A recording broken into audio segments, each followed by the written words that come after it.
How are you Yes. today? How can I Mm. help you or not help you?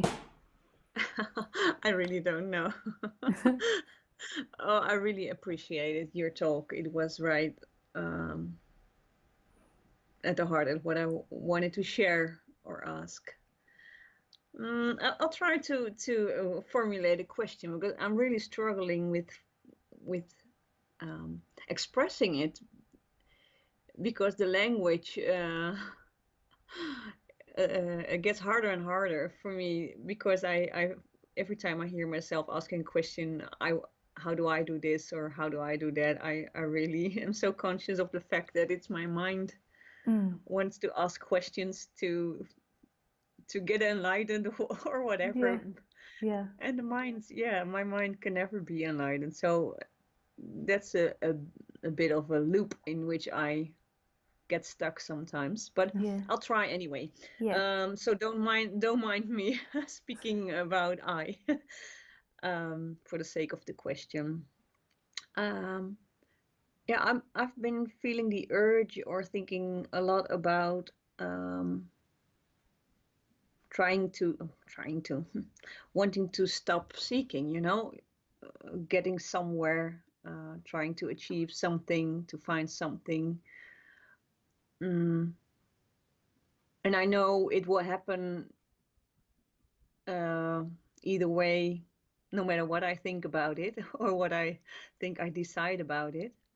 But still, when I think about it, I really have this fear that I will fall back into some kind of not knowing anything or just uh, ignorant in ignorance again, or getting back to my old life and somehow forgetting all about this. Yeah, finding who I truly am, I guess. Mm, And it really is in the way.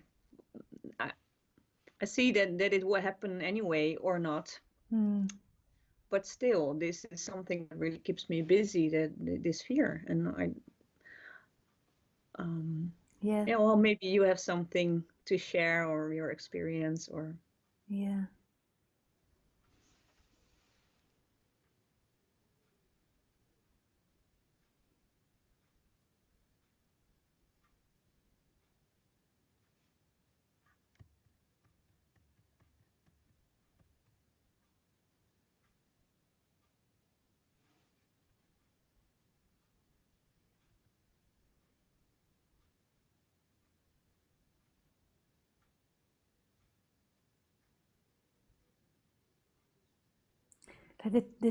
The true, or not the true answer, there is no true answer, but the most truthful answer is, or the most closest answer is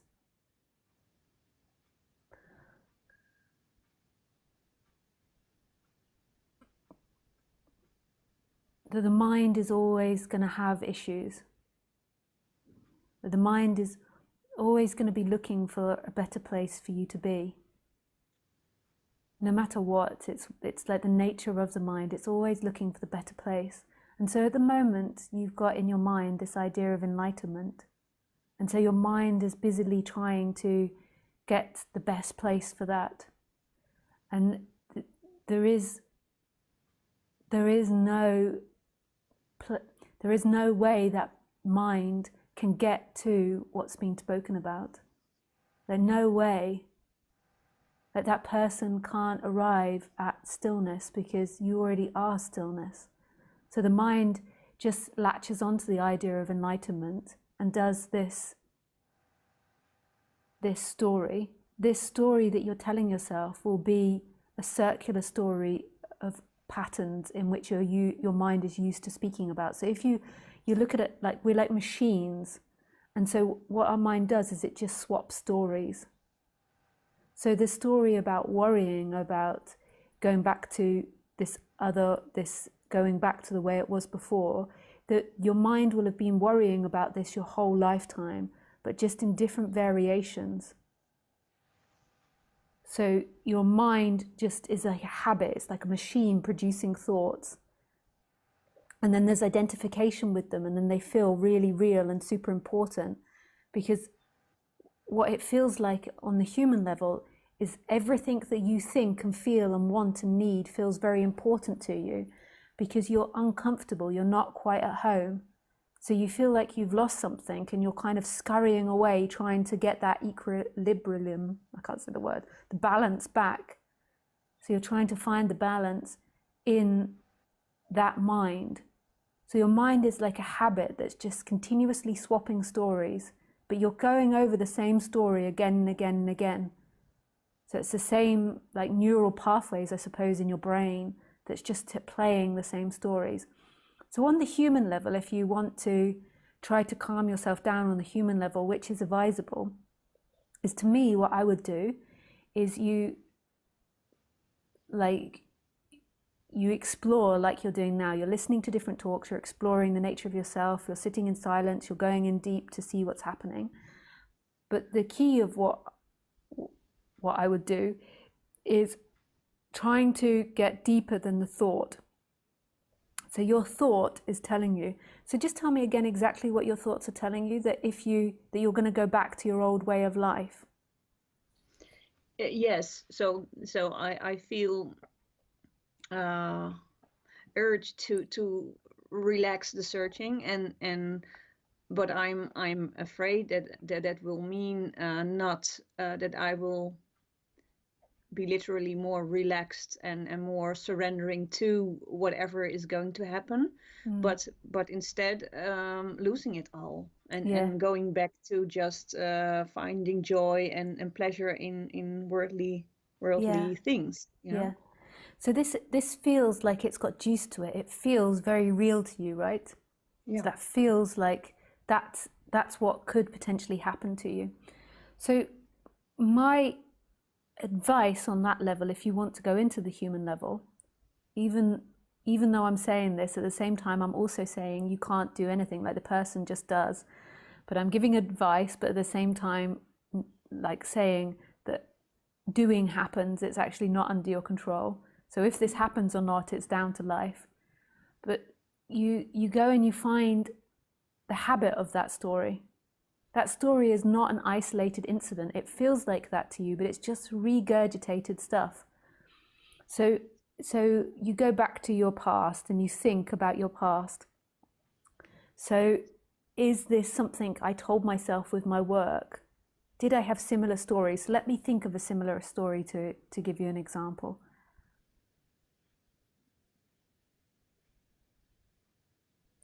So you could relate it to eating. Like if you don't highly control your eating, then you'll end up putting on weight. You could relate it back to relationships. If you don't behave in this way, then your partner will not love you.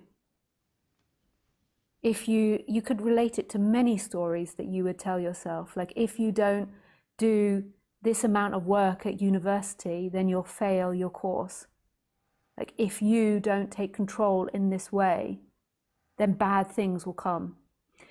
And then you go back and you look through your life at the cycle of this story. What your mind will tell you is no, it's not a cycle. This is a legitimate story that I'm telling myself now. It's a legitimate problem that I have now. But actually your problems are just rehashed again and again and again. So you go back and you look through your life, and then you find what the source of that story is.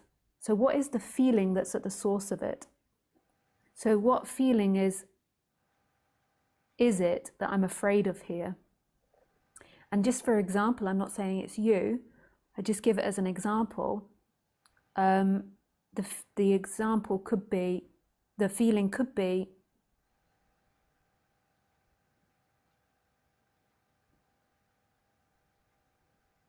life is a bad place. If I'm not in control, bad things are going to happen to me. So then you bring that feeling into focus. So you watch if that feeling is coming up in your day-to-day life. And then when you have the feeling, rather than going off in the story and telling yourself a story and listening to your mind repeat that story again and again, you try to hold on to the feeling and let the feeling out. So if it's happening with your kids, say, if you don't do a certain thing, then your kids will be out of control, or da da da da da, whatever story it is. You notice that it's happening. You don't necessarily need to stop the actions to say if you're over controlling the situation. You just need to feel the feeling. Life is bad, and if I don't control life, bad things are going to happen to me.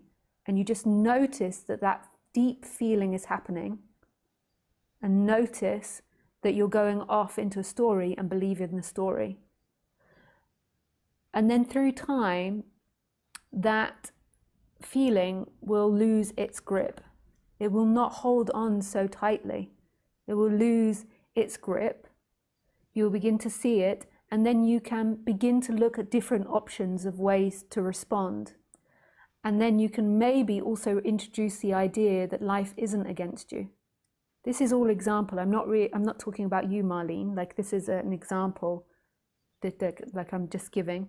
So you begin to realize that life isn't against you. Like, life is my friend. So you begin to introduce this idea.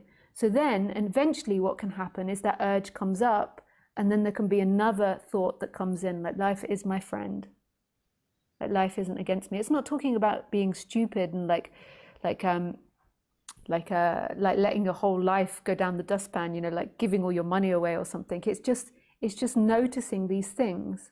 Noticing, it's not talking about what you should or shouldn't do in life. It's noticing these thoughts coming up, and then being honest with yourself, like being radically, truly honest with yourself. So there is that, the momentum to that story, but in this moment, actually what I'm feeling is that life is against me. This is not true. Life isn't against me. I am life. I am love. Then once you've got to that story and you've played with it and you've seen it and you're seeing it in your day-to-day life, and it's not controlling you, it's not controlling the experience, then it can move quicker, and you can see that that is not who you are. You aren't that thought. You aren't that feeling. You aren't that story. You are this empty watcher. Does that make sense? It's hard to explain. And when I do explain, the difficulty of it is that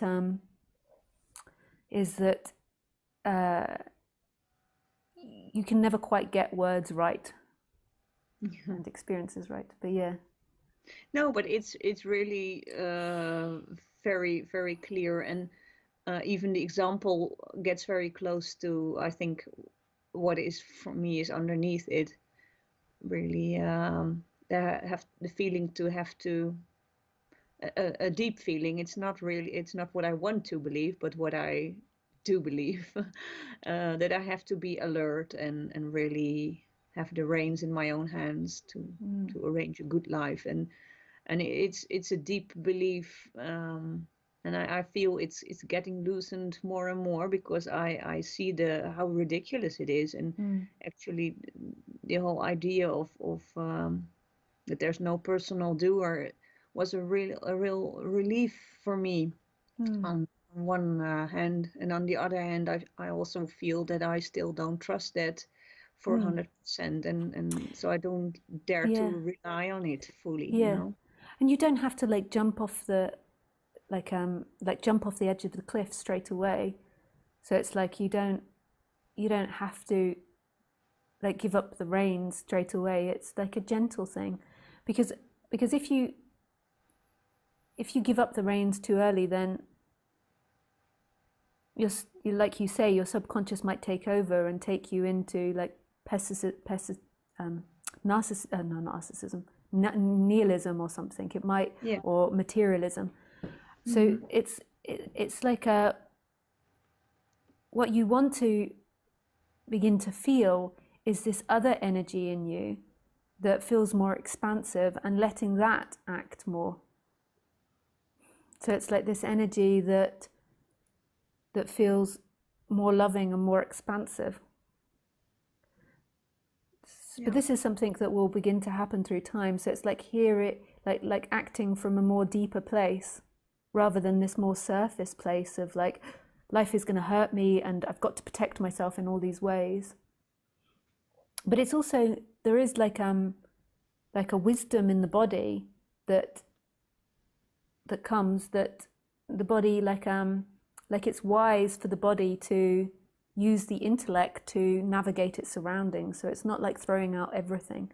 It's also, there is wisdom, like the body needs to navigate its surroundings to a certain extent, but it's talking about these beliefs that are underneath that. Yeah. And seeing that, yeah. It's hard to, like explaining things is always difficult because you can never quite get it right, but No, but I can feel where you're pointing at. So yeah. when I feel it's also the direction in which I want or am going. Yeah. But in the way are still some blocks I can see. Yeah. And maybe you could, on a human level, give me some just a few practical ways. Maybe it's a silly question, but how to relax more into this. I know Yeah. it's just keeping myself busy because it will happen anyway, but for my idea in where I'm at right now, Like, how is that? do you mean relaxing more into like nothing and everything? Like what, relaxing Yes, more into this moment? yeah, more Yeah. to really how do you say it? Because I believe in the non-doership, but Yeah. it's hard. You can't practice it. I know it. It's a question. It's a human question. But Yeah. how can I practice more relaxing into this? So I don't mean really lying on my bed with those kind of relaxing, but really mental or I don't know. The confusion is always language because, like you say, like you couldn't relax into this moment because you already are this moment. So it's actually like it's a shift in perspective from being the limitation to the not limited. So that limitation can never relax into the limitless. However, that person can seemingly do things to become more relaxed. And as it becomes more relaxed, like as the person is suffering less, not all the time, but like a lot of the time, as the person's suffering less, then that shift tends to happen. Not all the time though, like I can see so many contradictions in that. But when the person's deeply seeking, there can be a pop that suddenly happens from deeply seeking, but it's normally very clouded. It's normally like very dense and very very focused on itself. And as the person comes more happy, then it's like the seeking relaxes, and then that other thing shines through more, or that perspective changes. So to relax the seeking, I would recommend doing what you're doing. You're exploring this subject, you're exploring your personality, you're exploring your dynamics, and then also becoming very conscious of what the body is feeling in the moment. So what's happening in your body, and seeing the lies. So it's like if your mind is off on a story about how much you dislike your partner for 2 hours, like at some point there becomes an interruption in that, and then going back to actually what you're feeling. And what you're feeling in that moment, so you might have spent 2 hours like hating on them in your mind, is going back to what I actually feel in this moment is I feel very afraid. And then finding where you feel that in the body, like where do I feel that fear? And then giving that fear space, but also recognizing that it's appearing in a freedom, that fear is limited in a way, but who you are isn't limited. Yes, that's beautiful. Yeah. Well, thank you. It's difficult. I can imagine it's difficult for you to talk about anything regarding this because, like you will always say, there's nothing you really can do. So it's awkward to talk about it. Yeah. But I really have had the Yeah. feeling that this needed to be expressed, and I Yeah, needed to totally. confront Yeah. myself talking Nice. about Yeah. it. So Yeah. yeah. Yeah. Yeah, Yeah. it's all energy and it's all magic the way it's happening, so we don't really Yes. know. But Yes, yeah, it's it's just sorry. coming back to that again and again, like who is this I that wants to get somewhere? Who is this person that wants to arrive? Yeah. Yeah, and each week I think I have a question and I think no, that's a question I know the answer, somewhere I know the answer Yeah, because it all seems to come down to the same thing again and again. But now I felt, well, like you say, maybe it's just energy and it wants to work its way out and yeah, it's all part of the journey maybe. yeah, to dance, yeah. Yeah. Nice. Yeah. Well, thank you so much, Yeah, Lisa. This thanks, is Marlene. really, really Yeah, clear. Thank you. nice. Thanks a Have a lot. nice Bye. day. Yeah, bye bye.